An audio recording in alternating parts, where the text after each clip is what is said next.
Hey guys, it's Exa and welcome back to my channel. Today we are doing a quick fix on a upholstered seat repair for my dad's truck here behind me. So let's get started. So here is the seat in question. As you can see, it is just tearing apart from use of sitting in it. But the first thing we're going to check is that, yes, we can kind of just push it back closed and it should be able to seal again nicely. So we're going to use our needle and thread to sew that together and then take some of our vinyl repair glue just to help make sure everything stays nice and secured. So I did bring some spare material just in case we needed to fill the gap, but I don't think we're going to need it for this project. So now what we're going to do is just thread through like this. We will see the stitches. I'm not going to be able to completely make this row up here disappear because it is tearing along that seam line, so we're going to have to move in a little bit.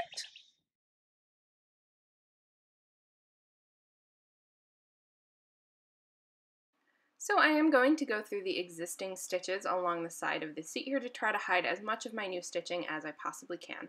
So I'm using my curved needle and going back through that stitch and then tucking up underneath the edge of the torn fabric and going past where it tore a little bit so that way we can get a good grip on it.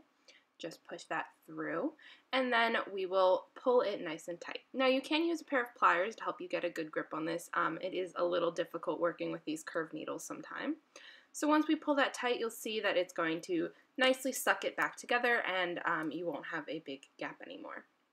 So repeating the process again, I'm going out through the existing stitch line to hide those stitches as best as I can and pulling it nice and tight to completely seal the gap here.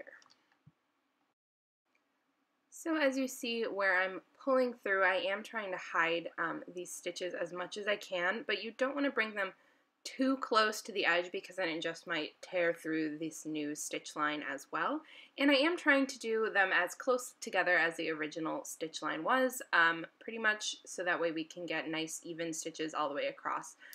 We don't want to have too much pressure in one spot for a stitch and then have a gap to the next one, because then you will be more likely to tear it apart at the seam again and have to complete this process all over again.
So to make some added secure knots at the end once you're done stitching, I like to go through my last stitch, then cut one side of the string with enough distance at the end that you can tie a knot with it, and then make one last stitch through the loop with only the one half of the string, so that way you can then just tie normal knots between the two pieces and they'll be nicely secured coming out of separate holes through your material.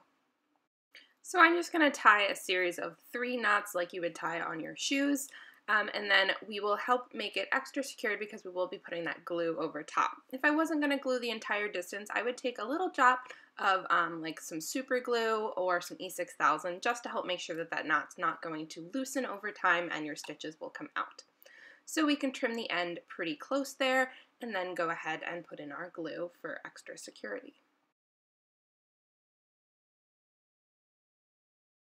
So as I did mention earlier, I have this special glue that is meant for using on leather and vinyl upholstery repairs. I would not recommend using some other kind of normal glue because it will not adhere as strongly to the material that you are working with, or it might crack and harden and then you'll end up with a bigger mess because then you'll have even more tears in your fabric.